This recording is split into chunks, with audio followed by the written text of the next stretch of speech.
Selanjutnya saya akan melanjutkan materi kedua di matematika diskrit, yaitu operasi terhadap himpunan.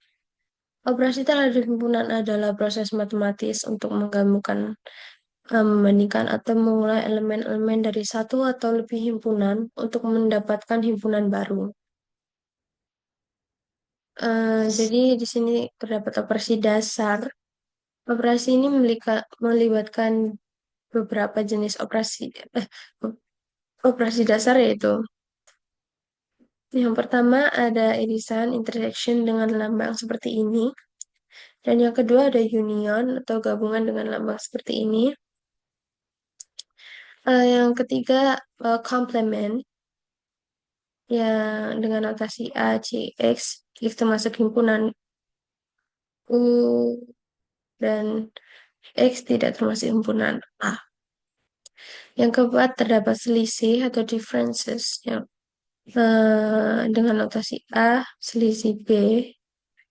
eh Lalu selanjutnya ada symmetric differences, menghasilkan elemen yang ada di salah satu himpunan tetapi tidak di kedua himpunan. Yang keenam ada perkalian Kartesian. Jadi di sini terdapat contoh soal yang diketahui dengan A sama dengan 2, 4, 6, 8. Ya, B sama dengan 4, 8, 10, 12.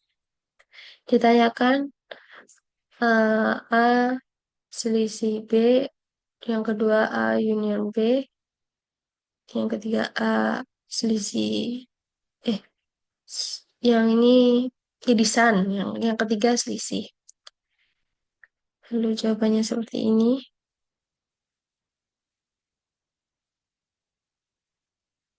Seperti itu.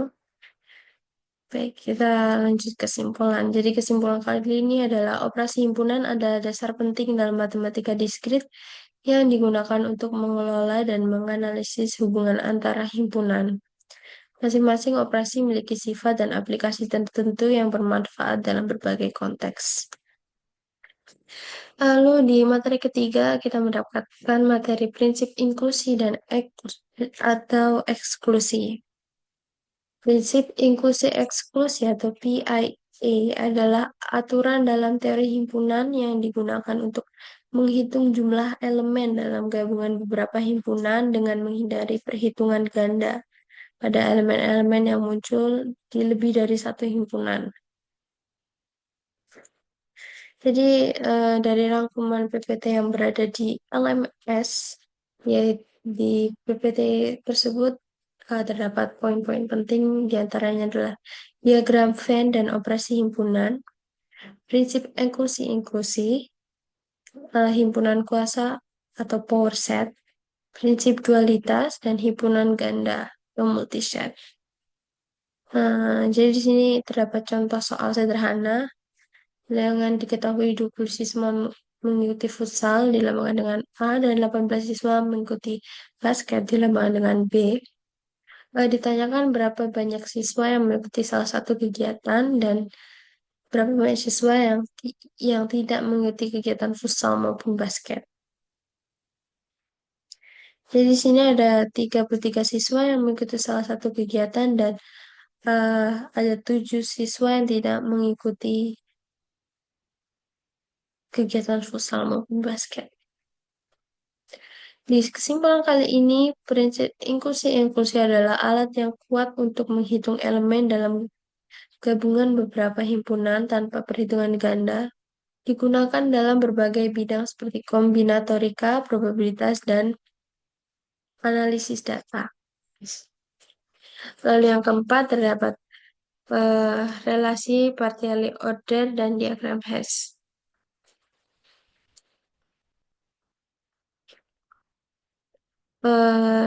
Jadi, relasi partially ordered dan diagram Hesse adalah konsep penting dalam matematika diskrit yang digunakan untuk merepresentasikan hubungan antar elemen dalam himpunan secara sistematis.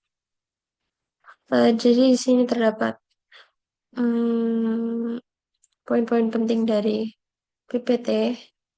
Ya, yang pertama ada relasi biner, Yang kedua ada sifat relasi biner. Yang ketiga relasi ekivalen dan kelas ekivalen. Yang keempat ada relasi inversi. Yang kelima ada komposisi relasi. Yang keenam ada relasi parsial dan diagram Hess. Yang ketujuh ada pengurutan total. Lalu di sini ada contoh soal yang diberikan dengan diketahui diberikan himpunan A sama 1, 2, 3 dan dengan R didefinisikan sebagai A, AB termasuk himpunan R jika A lebih kecil dari B. Lalu eh, ditanyakan tunjukkan bahwa R adalah relasi refleksif, tolak simetris dan transisif dan transitif dan gambarkan diagram Hess untuk relasi R. Jawabannya adalah R refleksif karena A lebih kecil dari A untuk setiap A ada A kecil termasuk himpunan A besar. Lalu R ditolak simetris karena A lebih kecil dari B dan B lebih kecil dari A hanya jika A sama dengan B. Lalu ada R transitif karena A lebih kecil dari B dan B lebih kecil dari C mengakibatkan A lebih kecil dari C. Dan di sini ada gambar diagram Hess untuk relasi R.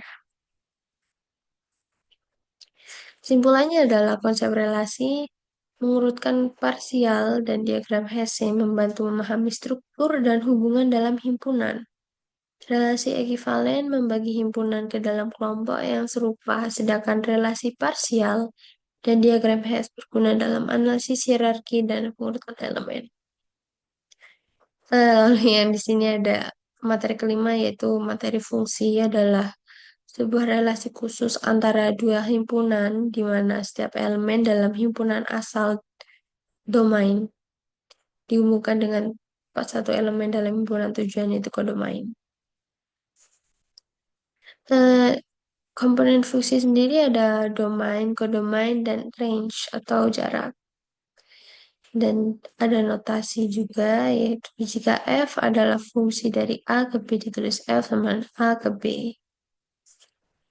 Dan di sini ada syarat dari fungsi itu sendiri, yaitu setiap elemen di domain memiliki tepat satu bayangan di kodomain.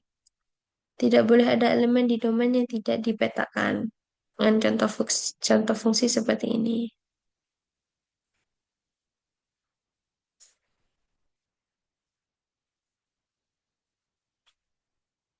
Simpul kali ini, eh, materi kali ini membahas konsep dasar fungsi, termasuk jenis-jenisnya, cara memeriksa sifat injektif, surjektif, dan bijektif, serta penerapan fungsi inverse dan komposisi. Fungsi memiliki peran penting dalam matematika diskrit, terutama dalam analisis transformasi dan relasi antar himpunan.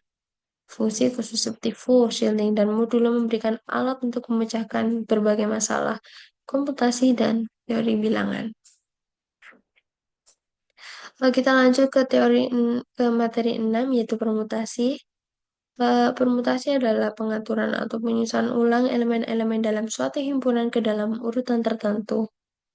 Permutasi memperhatikan urutan elemen sehingga dua susunan yang berbeda dihitung sebagai dua permutasi yang berbeda. Ciri-ciri permutasi adalah urutan elemen penting, contoh A, B, dan B. A dianggap sebagai dua permutasi yang berbeda. Tidak ada elemen yang diulang kecuali dinyatakan boleh berulang. Jadi di sini terdapat rumus-rumus permutasi, yaitu yang pertama permutasi semua elemen dengan Pn sama dengan n faktorial. Dan contoh seperti ini. Lalu yang ketiga, permutasi R elemen dari N elemen, yaitu Pn R sama dengan N faktorial per N dikurang R faktorial. Dengan penyelesaian seperti ini. Kesimpulannya adalah di pembahasan kali ini menjelaskan dasar-dasar kombinatorik dengan fokus pada permutasi. Permutasi digunakan untuk menghitung jumlah kemungkinan urutan elemen dalam berbagai konteks, dengan atau tanpa pengulangan. Prinsip dasar seperti kaidah perkalian dan penjumlahan merupakan fondasi penting untuk menyelesaikan masalah kombinatorik dengan efisien. Dan selanjutnya ke materi ketujuh yaitu kombinasi. Kombinasi adalah suatu cara untuk memilih atau menyusun sejumlah objek dari himpunan tertentu tanpa memperhatikan urutan. Dalam kombinasi, urutan tidak menjadi faktor penting, berbeda dengan permutasi yang memperhatikan urutan. Jadi sini terdapat poin-poin dari PPT yang di LMS, yaitu yang pertama ada permutasi dengan pengulangan. Di sini ada definisi kombinasi, yaitu kombinasi adalah pemilihan elemen tanpa memperhatikan urutan. Lalu yang ketiga ada interpretasi kombinasi digunakan untuk menghitung jumlah cara memilih elemen dari suatu himpunan. Lalu yang keempat ada kombinasi dengan pengulangan, yaitu digunakan jika elemen dapat dipilih lebih dari satu kali. Dan yang kelima, sebenarnya saya lupa menaruhnya karena bikinnya juga kurang konsentrasi, seperti mohon maaf. Oke, selanjutnya di kesimpulan ini, materi ini menjelaskan tentang perhitungan kombinasi dan permutasi baik dengan atau tanpa pengulangan. Kombinasi digunakan ketika urutan tidak penting, sedangkan permutasi memperhatikan urutan. Konsep ini penting untuk menghitung kemungkinan dalam berbagai konteks, termasuk pengaturan elemen boolean kelompok dan ekspansi binominal. Materi ke-8 yaitu graf. Graf adalah struktur matematis yang digunakan untuk mempresentasikan hubungan antar objek. Secara formal, sebuah graf Y sama dengan V terdiri dari dua komponen utama, yaitu simpul atau vertices dan sisi atau edges. Jenis-jenis graf ada dua, graf tak berarah, indirect graph, dan kedua graf berarah, direct graph atau digraph. Di materi kali ini, graf adalah struktur matematis yang digunakan untuk mempresentasikan hubungan antar objek diskrit. Dalam graf objek direpresentasikan sebagai simpul vertex, sementara hubungan antar objek digambarkan sebagai edge atau sisi. Graf dapat dibedakan menjadi graf tak berarah, di mana sisi tidak memiliki orientasi arah, dan graf berarah di graf, di mana sisi memiliki orientasi tertentu. Dan materi ke-9 adalah graf lagi, tapi part 2, yaitu jenis graf. Di sini terdapat jenis graf khusus, yaitu graf lengkap, graf lingkaran, graf teratur, dan graf biparti. Di sini terdapat representasi graf dan matriks ketetanggaan, matriks persisian, dan senarai ketetanggaan. Lalu ada graf isomorfik, dua graf yang identik dalam pola hubungan meskipun tampilannya berbeda. Lalu ada graf planar dan graf Kuratowski. Jadi di sini terdapat contoh yang saya ambil di LMS dengan pernyataan yang tidak tepat adalah jumlah sisi tidak sama. Yang seharusnya,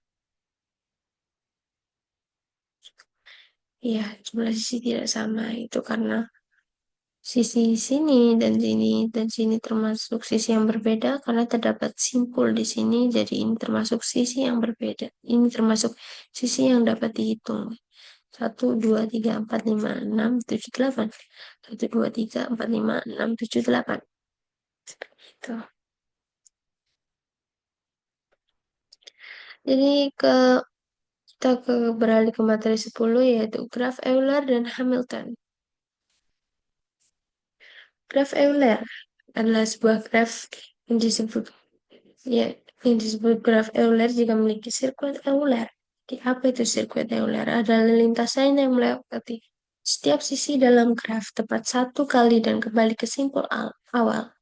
Syarat dari graf Euler sendiri adalah semua simpul memiliki derajat genap. dan graf terhubung semua simpul dapat dicapai. Lalu ada graf Semu-Euler. Sebuah graf disebut graf Semu-Euler jika memiliki lintasan Euler, yaitu lintasan yang melewati setiap sisi tepat tanpa harus kembali ke simpul awal. Syarat graf semi-Euler adalah memiliki tepat dua simpul berderajat ganjil dan graf terhubung. Lalu di sini ada graf Hamilton, yaitu sebuah graf disebut graf Hamilton jika memiliki sirkuit Hamilton. Sirkuit Hamilton adalah lintasan yang melewati setiap simpul tepat satu kali dan kembali ke simpul awal. Lalu di sini ada graf semi Hamilton, yaitu sebuah graf yang hanya memiliki lintasan Hamilton, tapi tidak memiliki sirkuit Hamilton. Ya, perbedaan utama dari mereka berdua adalah Euler fokus pada sisi atau semua sisi dilewati satu kali, dan Hamilton fokus pada simpul, semua simpul dilewati tempat satu kali. Di sini ada em,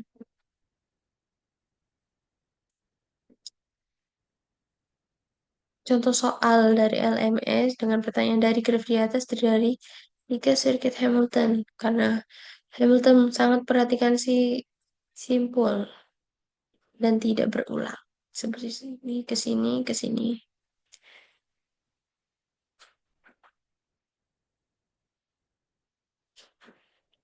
Lalu di materi ke-11 ada penerapan graf, yaitu yang pertama lintasan terpendek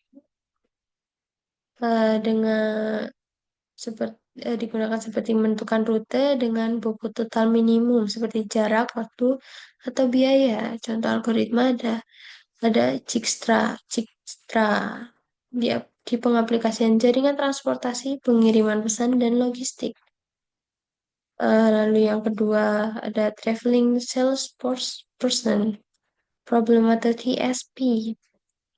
Menentukan sirkuit Hamilton dengan bobot minimum dengan pengaplikasian rute pengiriman barang, perakitan mesin, dan produksi. Lalu di sini ada Chinese Postman Problem, yaitu menentukan sirkuit Euler untuk melewati semua sisi tepat satu kali. Pengaplikasian rute apa ini? Pengelolaan jaringan jalan. Lalu di sini ada pewarnaan graf. Pewarnaan graf memberi warna pada simpul sehingga simpul yang bertetanggaan memiliki warna yang berbeda. Lalu ada algoritma Wells-Powell, metode efisien untuk pewarnaan graf dengan langkah. Yang pertama, mengurutkan simpul berdasarkan derajat menurun. Yang kedua, memberi warna secara berurutan pada simpul yang tidak bertetangga. Lalu di sini terdapat contoh soal dengan soal yang ditanyakan jalur terpendek dari simpul A ke G adalah jadi di sini simpul A dan sini simpul G. Yang ditanyakan adalah simpul terpendek, yaitu kita memiliki dari memiliki arah dari simpul A ke C, C ke E, dan E ke G, yaitu di mana A ke C memiliki nilai 4 dan C ke E memiliki nilai 5, lalu E ke G memiliki nilai 9. Jika di total mereka bertotal 18. Karena itu yang terpendek. Kalau 5 ke 7 dan 5 ke 7 lalu ke 9 itu banyak. Lalu di materi ke-12 ada tree, yaitu pohon. Definisi pohon adalah graf tak berarah, terhubung dan memiliki dan terhubung dan tanpa sirkuit. Dalam teori graf, pohon memiliki sifat-sifat sebagai berikut. Satu, setiap pasangan simpul di dalam pohon terhubung oleh lintasan tunggal. Kedua, jika sebuah pohon memiliki n simpul, maka jumlah sisinya adalah n min 1. Yang ketiga, ada penambahan satu sisi pada pohon akan menghasilkan satu sirkuit.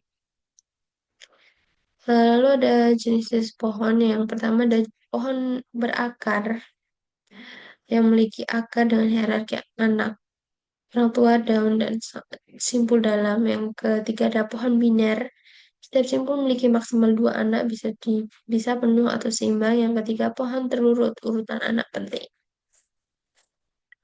Lalu di sini ada pengaplikasian, yaitu pohon ekspresi atau ekspresi matematika, dan pohon keputusan, sorting, decision making, dan kode awalan, movement coding. Di sini terdapat satu contoh soal, yaitu pohon yang satu buah simpul diperlakukan sebagai akar disebut pohon berakar. Jadi ini ke materi ke-13, yaitu pohon merentang. Definisi dari pohon merentang sendiri atau spanning tree adalah subgraph dari graph terhubung yang terbentuk pohon di mana terhubung semua simpul dalam graf terhubung oleh lintasan. Yang kedua, tanpa sirkuit, tidak ada siklus dalam pohon merentang. Yang ketiga, jumlah sisi. Jika graf memiliki n, simpul pohon merentang memiliki tepat n-1 sisi. Jadi di sini terdapat contoh soal. Mohon maaf, ini nggak saya ganti karena mungkin kelupaan atau kurang teliti. Dengan pertanyaan, oke lanjut dengan pertanyaan, graf terhubung adalah ubah graf merentang yang berupa pohon merupakan definisi dari C, pohon merentang. Baik, di sini materi ke-14 yaitu Huffman coding. Huffman coding adalah algoritma kompresi data yang menggunakan pohon biner untuk membuat kode dengan panjang variabel berdasarkan frekuensi simbol. Konsep dasar yaitu simbol yang lebih sering muncul diberi kode yang lebih pendek, simbol yang jarang muncul diberi kode yang lebih panjang. Hasilnya ada representasi data yang lebih efisien, mengurangi ukuran total penyimpanan atau transmisi. Langkah-langkah Huffman coding yaitu hitung frekuensi setiap simbol dalam data, urutkan simbol berdasarkan frekuensi dalam urutan menarik, gabungkan dua simbol dengan frekuensi terendah menjadi simbol baru. Ulangi hingga hanya tersisa satu pohon biner. Tapi, tetapkan kode biner untuk setiap simbol berdasarkan jalur dari akar ke daun. Dan kiri sama dengan 0, kanan sama dengan 1. Pengaplikasian dari Huffman coding ini sendiri adalah kompresi teks atau zip file dan transmisi data telekomunikasi seperti modulasi digital, dan yang ketiga multimedia, gambar dan video. Di sini terdapat contoh soal yang saya dapatkan dari LMS, yaitu bit yang paling sedikit untuk mempresentasikan A, B, A, C, C, D, A dengan kode Huffman adalah untuk simbol atau huruf A.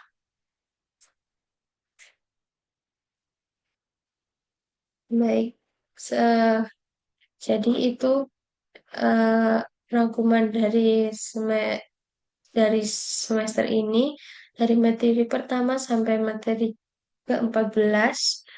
Terima kasih Pak Roni yang telah mengajarkan kita dengan baik hati dan menyenangkan. Kurang itu saja dari saya, kurang lebihnya mohon maaf. Wassalamualaikum warahmatullahi wabarakatuh.